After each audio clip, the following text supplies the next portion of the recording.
Hey there, Michael Church, Crawl Space Ninja. We got a great question from Jim down in Harriman, Tennessee, and he wants to know, should I address standing water coming in my crawl space if it's not really affecting my humidity? Stay tuned.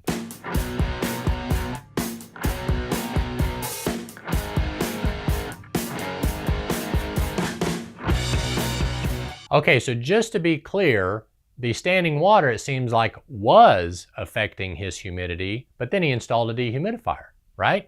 So that's how you control humidity, Jim. Good job, is by putting in a dehumidifier. The only problem is during a heavy rain, it sounds like he's still getting standing water coming through the foundation and coming around the edge. Dries up in about a day or so, but still pretty muddy for a few days. One thing that everybody will tell you to do, Jim, is to make sure your downspouts are going far, far away from the foundation to ensure that you're not getting all that roof water sitting around the foundation. But you know what? You're still getting rain around the foundation, so that could also be affecting the crawl space. Here's my recommendation.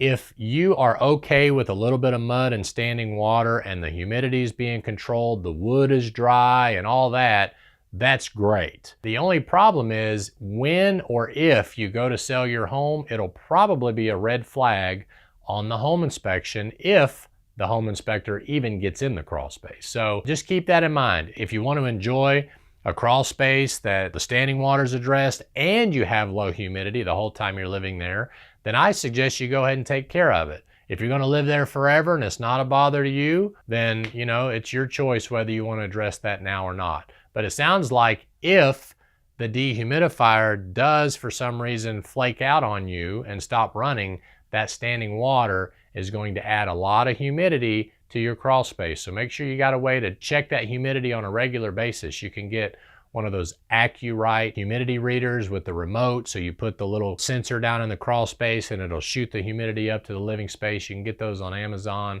for 30 bucks or so. So anyway, great question. Hope you make it a happy and blessed day, and we'll see you later.